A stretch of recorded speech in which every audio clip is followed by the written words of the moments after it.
right, so new day on the Pontiac Firebird 1993. Fix the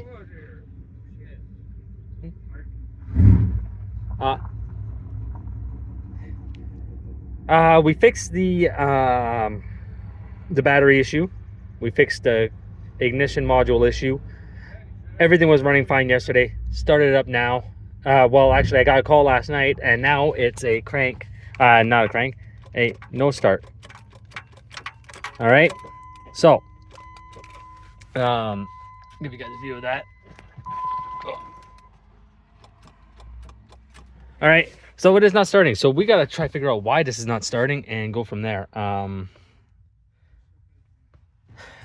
look at the wiring diagram. We'll find out where all these components are located, and we'll take it from there. But I'm guessing or thinking that there's some wires that are cut underneath here.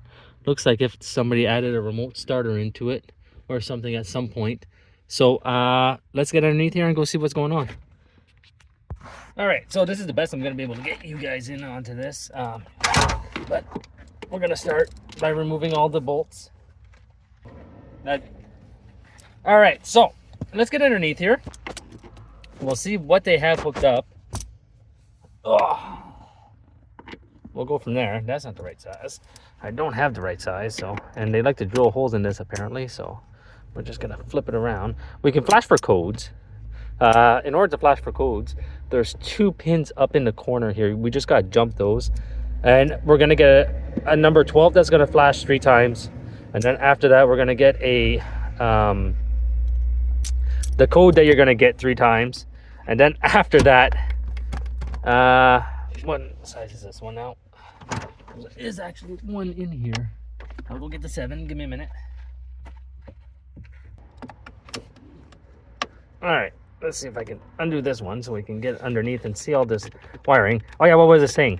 Then you're gonna end up getting the code of the vehicle 3 times, and then after that it's gonna switch back. So the way that you do that is by just looking at the check engine light and seeing how often that it flashes. Yeah, they have something installed in this. Look at this. Look at this. What do you want me to do with this? Like, look. Wow. What a mess. They've got relays. Look, starter. A starter kill relay. I bet you this guy is messing everything up. All right, let's get in here. We'll see where our ignition switch wires are, and we'll go from there. All right, so let's get in here. Cut some of this off. We're gonna fix the wiring that is in here. There's 26,000 relays. There's a starter. This is the OEM wiring right here, more than likely. Coming down. Nope, that's not even OEM. Oh, where did they put that now? Okay, I'm gonna have to really get underneath here and drop all this. And we're gonna remove the starter kill switch and go from there, because right now this is causing us a big issue. And I got some clips that gotta come out. Oh, there we go. And there it is. Boom. Here's our culprit right here. I'm 100% positive of that. Look at this, guys. Look. You want to talk about a mess? Here's your mess. Okay, let's see. We have wiring coming out, splicing in. What we're looking for is any wires that are basically tied in to the original wiring.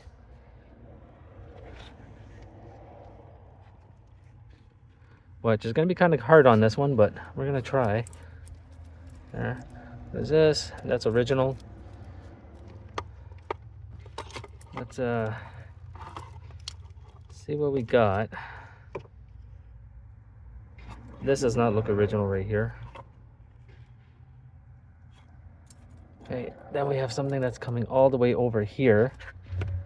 That is onto... Okay. All right, so I'm pretty sure that this is going to end up being our culprit right here.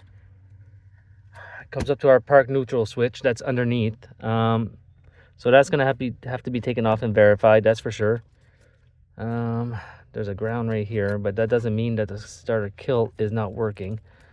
So we're gonna take and remove everything. I gotta try to find the OEM wiring in order to try and fix this. So wherever the wiring actually is where we're gonna be focused. But this is the starter kill. Starter kill runs up this way to the ignition and runs up. I really don't want to have to take all this apart. It's a real hassle. All right, so I'm gonna have to put you guys down, and I'm gonna take and see where all this wiring goes, and I'll bring you guys back because you guys are like in my way over here right now. So, but I will bring you guys back.